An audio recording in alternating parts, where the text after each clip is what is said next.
विधानसभा निवडणुकीत उमेदवारी अर्ज मागे घेण्याच्या दिवशी श्रीगोंदा विधानसभा मतदारसंघात प्रहारचे घनश्याम शेलार, टिळक भोस, श्रीनिवास नाईक यांच्यासह 15 उमेदवारांनी आपले अर्ज मागे घेतल्यानं आता 16 उमेदवार रिंगणात उतरले असून बहुरंगी लढत या ठिकाणी होणार असल्याचा न्यूज टुडे 24चा अंदाज अखेर खरा ठरलाय।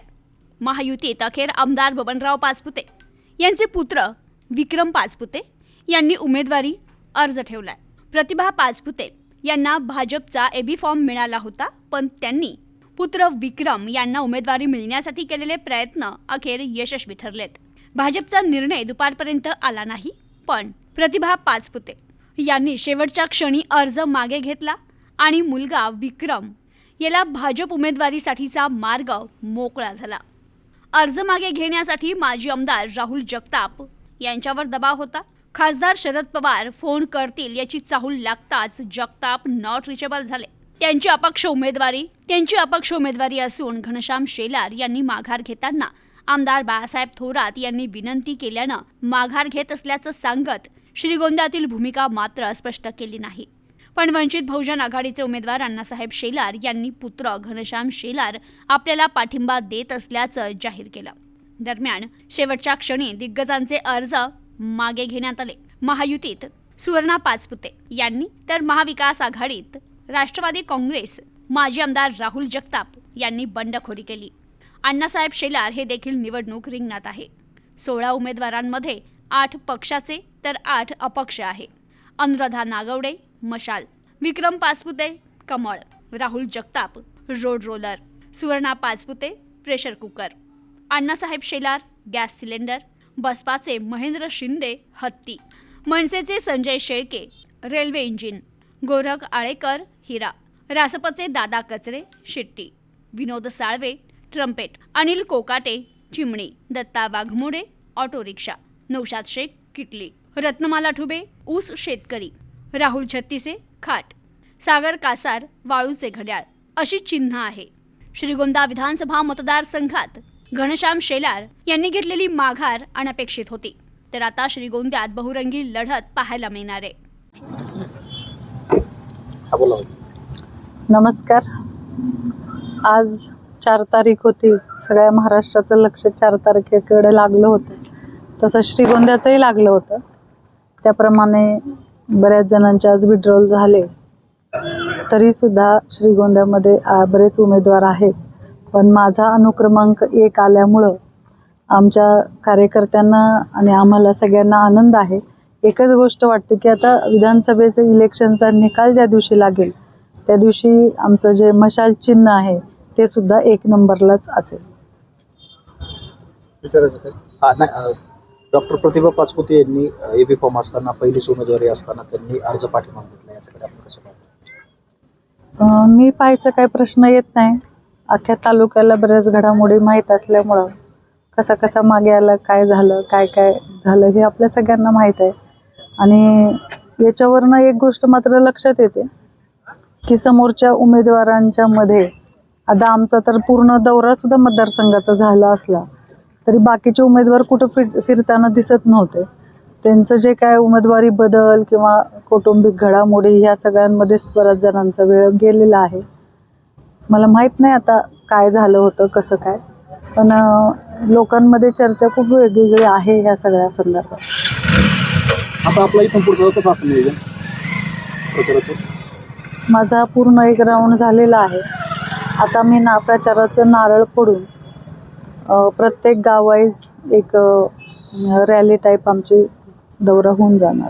घटक पक्ष असूनही आपल्या साथ बरोबर दिसत नाही, त्यांच्याशी आपली मन मिळवणे झालेली दिसत नाही, त्याबद्दल आता काही बोलण्यात अर्थ नाही। आपण नारळ कधी फोडणार आहे? 1-2 दिवसात 5 तारीख असं ठरलं होतं, पण आता मी पण दिवसभर बाहेर एकदा सगळ्यांशी बोलून ठरेल आणि आपल्यालाही आम्ही कळवू, आपण या सगळ्यांना। आपला अर्ज कायम राहिलाय, काय आपली भूमिका काय? खरं तर मी सर्वांचं प्रथम स्वागत करतो आणि मी निवडणुकीला जो पहिल्या वेळेस निर्णय घेतला होता, निवडणुकीवरती मी ठाम आहे आणि निवडणूक लढवणार आहे। तरी आज मी वंचित बहुजन समाजाची उमेदवारी कायमस्वरूपी ठेवलेली आहे बऱ्याच आपल्या तालुक्यामध्ये मतदारसंघामध्ये अनेक लोकांच्या चर्चा झाल्या होत्या, माझ्याशी वेगळ्या वावड्या या ठिकाणी उठत होत्या, पण आता त्याला कुठंतरी छेद भेटलेला आहे. माझ्यासारखे एक सर्वसामान्य कार्यकर्त्यावर जे आरोप होत होते ते आज पुसून काढण्यात मी निश्चितपणे यशस्वी ठरलेलो आहे. खरं तर मला एक अभिमान वाटतो की आदरणीय घनश्याम अण्णा शेलार यांनी मनेचा मोठेपणा करून आत्ता तुमच्या समोर सांगितलं, एक शेलार थांबला तरी आमचं एक शेलार रिंगणामध्ये आहे. आणि निश्चितपणे आमची चर्चा होऊन त्यांचा एक मोठा मनाचा आदर ठेवून आज त्यांनी माझ्यासारख्या एक सर्वसामान्य कार्यकर्त्याच्या पाठीमागं उभ्या राहण्याचा निर्णय त्यांनी घेतला आहे. म्हणून आज 100% आता ही निवडणूक कसल्या परिस्थितीमध्ये निवडणूक मी लढणार आहे, निवडून येणार आहे. आणि ही खात्री देतो, आता माझ्याविषयी किती खोट्या बातम्या, खोट्या अफवा आल्या त्याच्यावर कोणी विश्वास ठेवू नये एवढी या ठिकाणी आपल्याला विनंती करतो. आणि माझ्यावरती ज्या शंका होत्या, अनेक पत्रकार, अनेक कार्यकर्ते बोलत राहायचे, तुम्ही माघार घेणार. पण आज तुम्हाला 100% मी पहिल्यापासून सांगत होतो की मी घेतलेला निर्णय हा शेवटापर्यंत कडेला नेईन आणि तो मी निर्णय आता शेवटापर्यंत कडेला दिला आहे. आता माझी त्या ठिकाणी उमेदवारी फायनल झाली, त्याच्यामुळं मला काही अडचण नाही. आणि आता एक मोठी शक्ती माझ्या पाठीमागं उभा राहिल्यामुळं आता मला निवडून येण्याला काही या ठिकाणी अडचण नाही. त्यांना जाहीर झाली होती आणि ती उमेदवारी मागण्यामध्ये मी स्वतः होतो. म्हणजे एक पक्षाचा पदाधिकारी म्हणून मी सुद्धा त्या उमेदवारीची मागणी केली होती. पण दुर्दैवाने ज्यावेळेस नाव जाहीर झालं त्याच्यानंतर आम्हाला काही गोष्टी समोर आल्या आणि ज्यावेळेस काय झालं की आम्ही उमेदवारी जाहीर होत असताना किंवा उमेदवारीसाठी नाव देत असताना आम्हाला ज्यावेळेस विचारलं होतं कुटुंबातलं कोणतं नाव द्यायचं आहे, त्यावेळेस आम्ही सगळ्यांनी आईंचं नाव दिलं होतं. पण आम्हाला त्यावेळेस असं वाटलं नव्हतं की त्यांच्या काही अडचणी असतील. काय होतं, शेवटी आदरणीय दादांना थांबावं लागलं होतं कारण त्यांच्या आरोग्याच्या अडचणी होत्या. पण त्यांच्या आरोग्याच्या अडचणी असताना एक अर्धांगिनी बरोबर पाहिजे हा आईंचा स्टँड आम्हाला उमेदवारी जाहीर झाल्यानंतर कळाला. आणि तो दुर्दैवी होता. तो जर आधी कळाला असता तर ही अवस्था आमची कोणाची झाली नसती. पक्षश्रेष्ठींनाही आम्हाला काय म्हणजे अशी अवस्था झाली होती. मग जसं म्हणलं तसं आमचेच पोट, आमचेच जीभ आणि आमचेच दात, त्यामुळे आम्हाला कोणाला बोलताही येत नव्हतं आणि कोणाला दोषही देता येत नव्हता. आम्ही साधारण 3 वाजेच्या आत आमची आई, आम्ही दोघंही त्या ठिकाणी विड्रॉल्स घेऊन उभे होतो. आम्ही फोनची वाट पाहत होतो. दादांचा आम्हाला फोन आला आणि दादांनी सांगितलं की तुम्ही आईंचा विड्रॉवल द्या. आम्ही दोघांच्या विड्रॉल्स रेडी केले होते. तर त्यांचं कोणाशी बोलणं झालं मला ही कल्पना नाही. एकदा आमच्या कार्यालयावरती गेलं की मला ती कल्पना मिळेल. आज झाला प्रश्न, आज जागा फाईन झालेली आहे.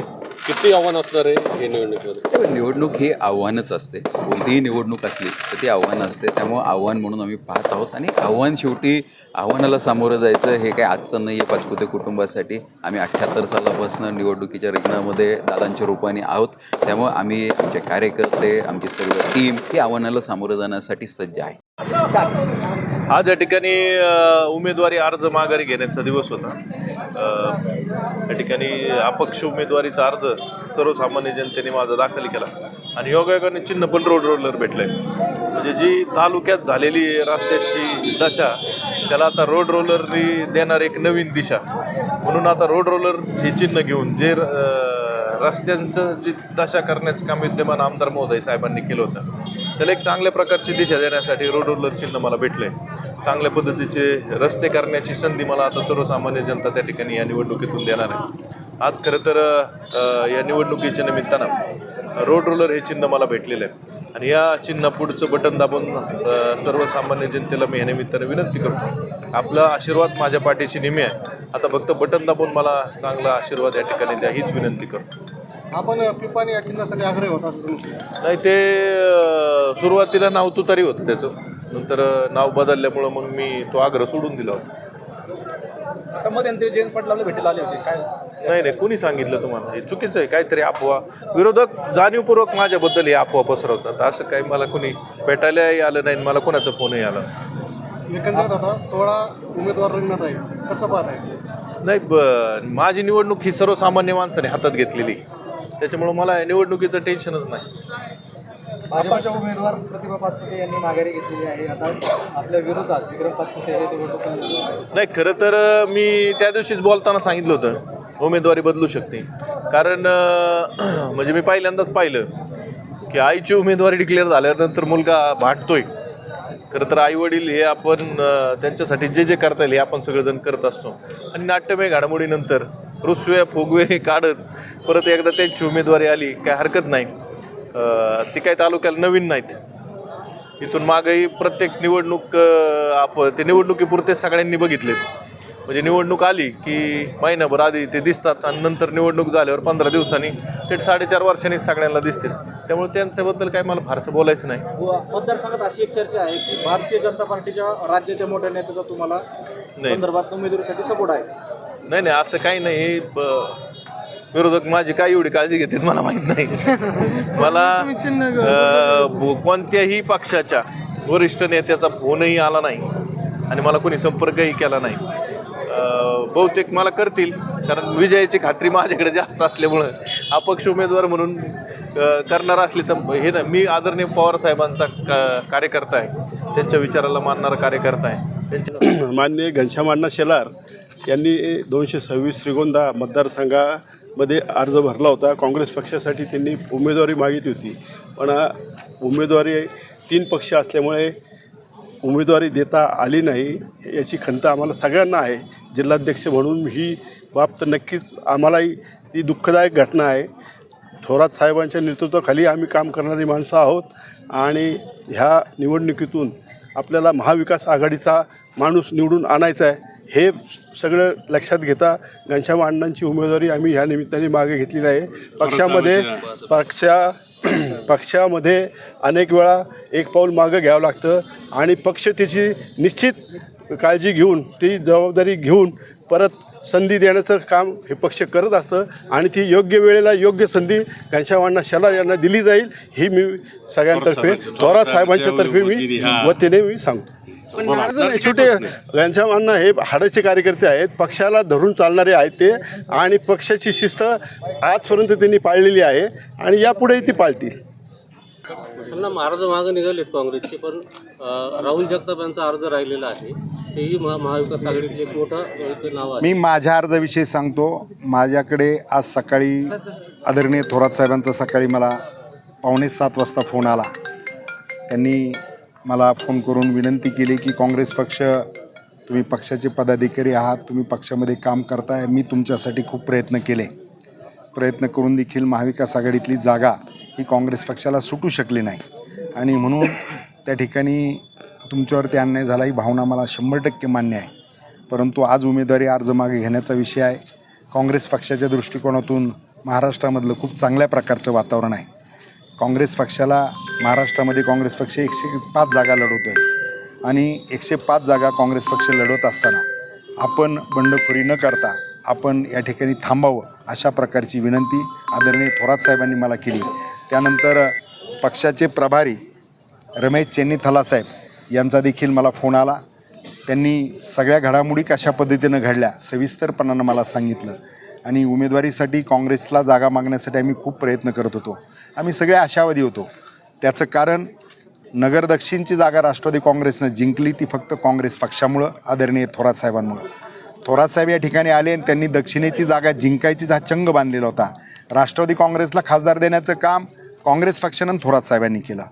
शिवसेनेला उत्तरेतला खासदार देण्याचं काम काँग्रेस पक्षानं थोरात साहेबांनी केलं आणि म्हणून आम्ही सगळे काँग्रेसवाले आशावादी होतो की या ठिकाणी ही जागा काँग्रेस पक्षाला सोडली जाईल, अशा प्रकारची आशा निश्चितपणानं होती.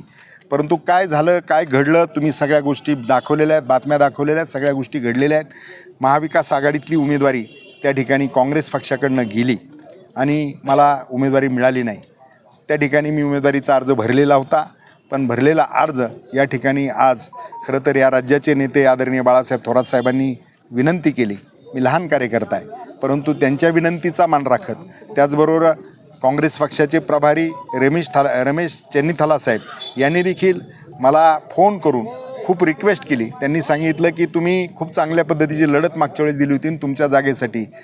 शेवटच्या दिवशी निर्णय जर कोणत्या महाराष्ट्रातल्या जागेचा झाला तर त्याच्यात श्रीगोंदा होती आणि ती श्रीगोंदा आम्ही तुमच्यासाठी लढत होतो आणि आम्हाला यश त्याच्यामध्ये आलेलं नाही, त्याच्याबद्दल आम्ही दिलगीर आहोत. परंतु तुम्ही या ठिकाणी उमेदवारी अर्ज मागं घेऊन काँग्रेस पक्षाची जी गतिमानता आहे ती वाढवण्यासाठी सहकार्य करावं, अशा प्रकारची भावना त्यांनी व्यक्त केली.